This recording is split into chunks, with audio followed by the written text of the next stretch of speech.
하나님의 은혜 가운데 또한 여러분들이 이 땅에서 존재하고 있고 또한 주님의 돌보심과 주님의 공급하심으로 말미암아서 이 땅에서 또한 부족함 없이 또한 주님의 은혜 가운데 또한 이 땅에서 생명을 가지고 또한 사랑하는 여러분들 가운데 주님의 은혜와 주님의 주심의 은총이 가득하기를 소망합니다.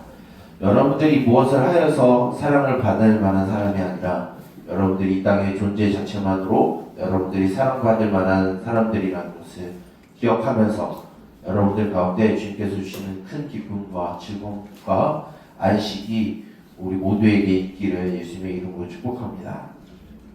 이 시간 우리는 No Cross, No Crown이라고 하는 제목으로 오늘 말씀을 한번 나눠보고 싶어요. 우리가 때로는 교회를 다니게 되면은 교회를 다니는 많은 사람들은 때로는 이런 생각을 하게 됩니다. 생각이라고 하기보다는 목사님의 언어로 보면은 착각이라고도 말하고 싶은데 교회를 다니는 많은 사람들이 착각하는 것은 예수님을 잘 믿으면 교회를 잘 나가면 우리가 돈을 많이 벌거나 사회적으로 성공을 하거나 또는 사회적인 높은 지위에 올라가거나 또한 사람들에게 많은 인기를 얻거나 그런 성공의 삶을 살아갈 수 있다라고 생각하는 사람들이 있습니다. 물론 어떤 사람들에게는 하나님이 은혜로 그들에게 재물을 주실 수도 있고 또한 그들에게 높은 지위, 사회적인 지위도 주실 수 있어요. 그런데 우리가 딱 생각해야 되는 것이 그것이 하나님의 말씀에서 말하는 진리는 아니다라는 것을 여러분들이 기억을 했으면 좋겠어요. 물론 하나님의 은혜로 하나님이 이제 수고하고 노력하는 이들에게 재물을 주실 수도 있어요. 명석한 두뇌를 줘서 좋은 성적을 받기도 하시고 대학에도 좋은 대학에 갈 수도 있어요. 또 어떤 사람은 사람들에게 인기를 많이 받아서 유명한 사람 또는 힘이 강한 사람이 될 수도 있겠죠. 하지만 그런 사람들이 다 하나님을 잘 믿어서 그렇게 된다라고 하는 것은 조금 이 진리에 대한 부분을 보게 되면은 맞는 말씀은 아닙니다. 진리라고 하는 것을 여러분들이 좀 생각을 해두는 게 좋은데 진리라는 것은 사람의 마음을 때로는 갈대라고 말하잖아요. 진리는 그런 것이 아니라 좀 여러분들 성경의 지식의 수준을 조금 높여볼게요. 진리라고 하는 그 단어 히브리어가 어떤 단어가 있냐면은 처음에 글자 에메트라고 하는 단어가 있는데 뭐냐면 에는 히브리어의 첫 글자예요. 메는 히브리어의 중간 글자고 트는 히브리어의 끝 글자예요. 진리라는 단어가 에메트라는 단어인데 이게 무슨 뜻이냐면 진리는 처음과 중간과 마지막이 동일한 걸 진리라고 이야기를 해요. 즉 목사님이 이야기하고 싶은 것은 하나님을 잘 믿는 사람이 성공한다. 하나님이 잘 믿는 사람이 돈을 많이 벌고 승리하고 날마다 기쁨과 즐거움에 살아간다라고 하는 것은 진리가 아니에요.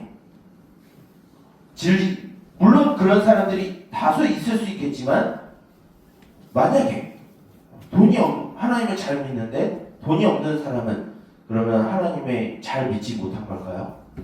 좋은 대학, 세상이 말하는, 목사님은 좋은 대학이라고 말을 표현하고 싶진 않지만 세상이 말하는 좋은 대학에 가지 못하면 그 사람은 예수님을 믿지 못한 걸까요? 세상에서 사람들에게 인정을 받지 못한다라고 하면 그 사람의 신앙생활을 잘못한 걸까요? 그것이 아니기 때문에 그것을 진리라고 할 수 없는 것입니다. 예를 들어 볼게요. 세상에서 이건 일본이라는 나라가 굉장히 잘 살잖아요. 그쵸? 선진국 반열에 있어요.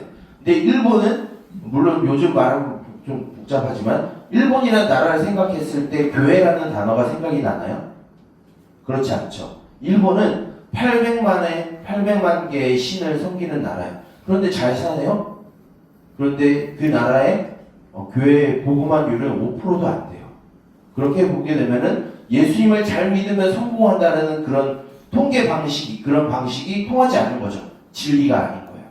자, 왜 목사님이 길게 이렇게 서로를 말하냐라고 하면은 오늘 말씀을 보게 되면은 바로 그런 부분을 이야기하고 있기 때문이에요. 오늘 말씀의 원래는 오늘 8장 1절의 말씀은 그 앞에 있는 7절, 60절하고 조금 이어지는 말이에요. 무엇이냐면 7장에는 초대교회, 예루살렘 교회에 7명의 집사 중에 스데반이라고 하는 사람이 막 여러 가지 예수님과 같이 그 교회의 일들을 행했어요. 하나님의 나라를 말하고 복음을 전파하고 하나님의 나라가 임하였음을 증명하기 위해서 병든 자가 낫고 귀신 들린 자가 자유함을 얻는 일을 이 스데반이 했어요. 이 일을 가지고 유대인들이 끌고 와서 재판을 하고 있는데 그 재판 자리에서 7장 전체 말씀이 나오는 건데 7장 전체 말씀에 스데반이 자신을 변호하면서 성경 구약에 있는 말씀들 쭉 나열하면서 그 유대 종교 지도자들에게 설교 아닌 설교를 해요. 그러자 그 유대 종교 지도자들이 이 스데반을 죽이기로 작정을 하고 죽입니다. 그 일에 앞장선 사람이 있는데 바로 오늘 말씀에 나오는 사울이라고 하는 사람이 이 스데반을 죽이는 일에 적극 동조하고 진두지휘를 했어요. 그래서 오늘 1장에 보면은 1절에 보게 되면 사울이 이 스데반이 죽은 것을 당연하게 여겼다라고 말하고 있어요. 이러면서 이제 교회에 굉장히 아픔과 고통과 박해가 시작이 되는데 이 사울이 어떻게 하냐라고 하면은 이 교회를 잔멸한다라고 3절에 되어 있어요. 이 잔멸이라는 단어가 어떤 끝까지 집요하게 들러붙어서 괴롭히고 파괴하고 또한 잡아가고 굉장히 몸 안에 마치 병이 있듯이 그 병이 떠나가지 않고 우리를 괴롭게 하는 그런 고통을 계속 주는 존재가 사울이었어요. 지금 물론 이 본문에서 중요한 건 사울이 아닙니다. 지금 교회가 고통을 당하고 아픔을 당하고 있다는 거예요. 박해가 들어오고 있어요. 핍박이 들어오고 있어요. 그래서 어떠한 일이 나오냐라고 하면은 이 스데반을 위해서 이 스데반을 장사하면서 이 예루살렘 교회 성도들이 울었다라고 말하고 있어요. 이 핍박으로 인해서 박해로 인해서 물론 믿음을 포기할 수 없지만 이 믿음을 포기하지 않는 것 때문에 이 사람들이 지금 어떻게 하고 있냐면 울고 있다라고 말하고 있어요. 그래서 이 사도들을 제외하고 이 예루살렘 교회에 있었던 예수님을 믿는 많은 사람들이 어떻게 하냐면 이 핍박과 박해를 벗어나기 위해서 유대 땅과 사마리아 땅으로 그리고 저기 멀리 이제 이방인 땅으로 다 흩어져 나아가기 원해요. 그리고 흩어져 나아갔어요. 그래서 오늘 말씀 4절부터 이 흩어진 사람들의 이야기가 나오게 되는데 그 중에서 빌립이라고 하는 한 사람이 이제 사마리아 성에 들어가서 이 스데반이 했었던 일을 동일하게 했다라고 말하고 있어요. 이 빌립이라는 사람은 어떤 사람이냐면 이 예루살렘의 7 집사 중에 2번째로 나오는 사람입니다. 스데반 다음에 빌립이라는 사람이 나오는데 이 빌립이라는 사람이 이 핍박을 피해서 사마리아 성에 들어가요. 이 사마리아 성에서 뭘 하냐면 예수님이 하셨던 일, 사도들이 했던 일, 스데반이 했던 일을 이 빌립 집사님이 동일하게 사마리아 성에서 행합니다. 왜요? 아픔을 당하고 박해를 당하고 고통을 당하는 것을 벗어나서 사마리아 땅으로 들어가요. 여러분 사마리아 땅이라고 하면은 여러분들이 기억을 해야 되는 게 뭐냐면 사마리아 땅 게 뭐가 중요한데요? 라고 여러분들이 생각할 수도 있겠지만 이 당시에 유대인들은 사마리아라고 하면은 어떤 이미지가 떠오르냐면 저주받은 땅, 버림받은 땅, 하나님의 진노가 있는 땅이 사마리아 땅이에요. 이 땅에 지금 빌립 집사가 가서 하나님의 일을 하고 있어요. 그냥 단순히 병 고치고 귀신 들린 사람을 자유롭게 하고 하는 게 그런 놀라운 일을 행했다라고 해서 쓴 게 아니라 그 일이 무엇이냐면 이 사마리아 땅에 하나님의 나라가 임하였다라는 증명이에요. 즉 예루살렘에 있었던 일이 이제 어디로 나아가냐면 사마리아 땅으로 들어가서 빌립 집사를 통해서 일어나고 있어요. 그래서 이 사마리아 땅에 하나님의 나라가 임하였다는 소식이 들리기 시작했고 이곳에 무엇이 세워졌냐면 교회가 세워졌어요. 이것이 오늘 말씀의 무슨 뜻인데요?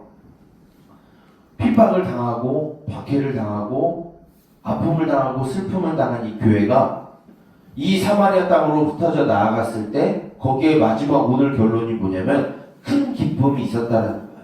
여러분 오늘 말씀을 쭉 읽어보게 되면은 뭔가 앞뒤가 안 맞다라고 생각하지 않았어요? 앞부분의 1절부터 3절까지는 고통을 당하고 아픔을 당하고 슬픔을 당하고 괴로움을 당하는 교회였는데 오늘 마지막 8절에 무엇이 되어 있죠? 그 성에 큰 기쁨이 있었다라고 이야기를 하고 있어요. 아픔과 슬픔과 박해가 무엇으로 나가냐면 기쁨이 됐어요. 여러분들 기쁨이 일어나기 위해서 영광이 있기 위해서 우리에게 무엇이 필요하냐면 오늘 영어로 되어 있지만 크로스, 십자가가 필요해요. 십자가, 노 크로스, 노 크라운이라는 뜻을 여러분들이 잘 알 수도 있겠지만 고난 없이는 영광이 없다는 뜻이에요. 이것은 우리 그리스도인들에게는 진리예요. 즉 우리가 하나님 안에서 영광 가운데 하나님의 백성 가운데 살아가고 하나님께서 주시는 기쁨과 안식을 얻기 위해서 우리에게 무엇이 찾아오냐면 고난이 찾아온다는 거예요. 우리에게 때로는 아픔이 오고요. 때로는 우리의 눈에는 눈물이 흐를 수 있어요. 하지만 그 뒤에는 우리가 하나님 앞에 벌을 받아서 그런 것이 아니라 하나님께서 주시는 더 큰 기쁨으로 더 큰 쉼으로 나아가기 위한 그 발걸음이다라는 거예요. 오늘 만약에 이 사마리아 성에 큰 기쁨이 있기 위해서 이 복음을 전하는 이 빌립은 어떤 일을 당한 것이죠? 박해를 당했어요. 핍박을 당했어요. 사울이라는 사람에게 계속 고통을 당하고 아픔을 당하고 때로는 눈물을 흘리는 그런 고통스러운 상황이 있었어요. 그래서 자신이 거주하고 있었던 곳에서 떠나서 저주받은 땅 사마리아 땅으로 들어가서 하나님의 나라의 일을 선포했어요. 그런데 여러분들 이 안에는 굉장한 놀라운 하나님의 뜻이 담겨져 있어요. 이것에 대한 두 가지 이야기를 해줄게요. 첫 번째는 오늘 말씀에 사람들이 흩어졌다라고 되어 있죠. 이 말씀을 목사님이 좀 헬라어 원문으로 한번 봤는데 무엇이 되어 있냐면 수동태로 되어 있어요. 이 수동태로 되어 있다는 내가 자발적으로 나갔다라기보다는 어떤 타인에 의해서 벌어진 일이라는 걸 여러분 문법적으로 생각하면 알 수 있죠. 수동태라는 게. 왜 수동태로 되어 있냐면 두 가지의 영향을 받아요. 하나는 유대 종교 지도자 사울에 의해서 이 사람들이 흩어져 나갔다는 거예요. 근데 이것보다 더 큰 외부적인 요인이 뭐냐면 하나님이 흩으셨다는 거예요. 왜 흩으셨을까요? 왜 교회에게 우리가 일반적으로 사람들이 생각할 수 있는 일반적인 상식, 예수님을 믿고 하나님을 잘 섬기면 성공하고 발전하고 이 땅에서 돈을 많이 벌고 유명해져야 되는데 왜 하나님은 이 사람들을 흩어버리셨을까요? 이것이 두 번째 답이에요. 무엇이냐면 우리가 아주 몇 주 전에 들었는데 사도행전 1장 8절에 보게 되면 예수님이 제자들에게 무엇을 말씀하시냐면 너희에게 성령이 임하시면 너희가 권능을 받고 예루살렘과 온유대와 사마리아와 땅 끝까지 이르러 무엇이 되게 하다? 증인이 된다라고 말하고 있어요. 지금 빌립이 어디로 갔다라고 이야기하고 있죠? 사마리아로 갔어요.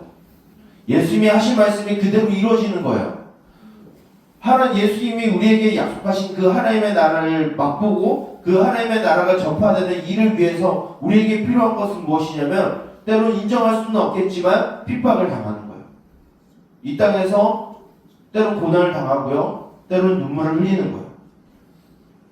목사님도 이 자리, 물론 목사님이 여러분한테 목사님의 삶이 너무 떳떳해요라고 말할 수는 없어요. 목사님도 죄인이다 보니까 목사님도 죄를 짓고 살아가는 연약한 인간이긴 합니다. 하지만 목사님이 이 자리에 올 때 목사님은 굉장히 많은 삶의 고난이 있었어요. 뭐 다 이야기는 하진 않겠지만 그 중에 한 부분을 이야기하면 목사님 운동선수로서 실패한 사람이에요. 주전 경쟁에 밀렸고요. 그 사람들이 따라가지 못했어요. 그래서 결국 실패자로 목사님 운동선수의 생활을 그만뒀어요. 그 다음에 펼쳐지는 일들이 바로 이곳에 서기 위한 하나님의 계획이었어요. 물론 이후의 삶에 하나님이 어떻게 인도하실지 몰라요. 똑같이 여러분들에게도 하나님이 일하고 있다는 것을 기억했으면 좋겠어요. 여러분들 공부하는 것 때문에 힘들죠. 성적 때문에 또한 진로 때문에 입시 때문에 여러분들 눈가에 아마 눈물이 마르지 않을 때가 많을 거예요. 또 가슴을 치면서 고민하고 머리를 쥐어뜯는 목사님도 그래왔으니까 잘 알아요. 왜 나에게 예수님을 잘 믿는데 나에게 왜 이런 시련과 아픔과 고민과 걱정일까? 여러분 그 이유는 뭐냐면 여러분들이 하나님이 싫어서 그 사람을 준 것이 아니라 그 길을 건너간 여러분들 통해서 여러분들이 접촉하는 모든 이들을 통해서 하나님이 여러분들 통해서 하나님의 나라가 증명되길 원하시기 때문이에요. 여러분들이 앞으로 어떤 삶을 살아갈지 모르겠어요. 또한 오늘부터 펼쳐질 일주일의 삶을 어떻게 나아갈지 목사님이 확증해서 말할 수는 없어요. 하지만 여러분들이 기억해야 될 것, 여러분들이 지금 가지고 있는 고민을 가지고 이 땅에 살아가는 것, 아픔을 가지고 때로는 눈물을 흘리고 이 세상 가운데 마치 흩어져 나아간 것처럼 나 홀로 서 있는 것처럼 여겨지는 이 세상 가운데 하나님은 여러분들과 함께 해주셔서 여러분들과 함께 하나님의 나라의 일을 나타내시고자 하시는 그런 계획이 저와 여러분들 안에 있다는 사실을 기억하면서 살아갔으면 좋겠습니다. 그래서 여러분들이 지금 물론 상황이 바뀌진 않아요. 저 예배가 끝나고 저 예배당 문을 건너뛰면은 그렇게 삶이 바뀌어지진 않아요. 또 눈물이 앞을 가릴 거고요. 또 아픔이 있을 수 있어요. 그런데 이 예배 시간 이후에 여러분들의 마음이 달라졌으면 좋겠어요. 그것은 무엇이냐면 내가 살아가는 상황은 변하지 않겠지만 나를 통하여 일하시는 하나님의 계획은 변하지 않는다라는 것을 여러분들이 기억하면서 살아갔으면 좋겠어요. 여러분들의 아픈 것, 여러분들의 고민, 걱정 하나님 다 아세요. 그것을 통해서 하나님은 하나님의 일을 여러분들 통해서 이루실 거예요. 오늘 말씀에 나오잖아요. 스데반이 죽고 교회가 핍박했지만 그리고 교회의 성도들이 흩어져 나갔지만 그 모든 일들은 결국 그들과 함께 하신 하나님이 그들을 통해서 하나님의 일을 함께 이루시기 위한 하나님의 목적이 있었다는 것을 우리는 말씀을 통해서 볼 수 있어요. 이런 것처럼 여러분들이 삶에 나아가서 또한 철저하게 또한 처절하게 부딪히면 살겠지만 그 모든 것이 하나님이 여러분들과 함께 살아가기 위한 하나님의 계획이고 또한 여러분들을 포기하지 아니하시는 하나님의 깊은 뜻이 있음을 기억하면서 살아가는, 즉 이 땅에서 우리가 고난을 당하지만 그 뒤에는 하나님께서 주시는 큰 기쁨과 완전한 안식이 있음을 기억하면서 여러분들의 삶에 또한 살아가는 여러분들이 되었으면 좋겠습니다.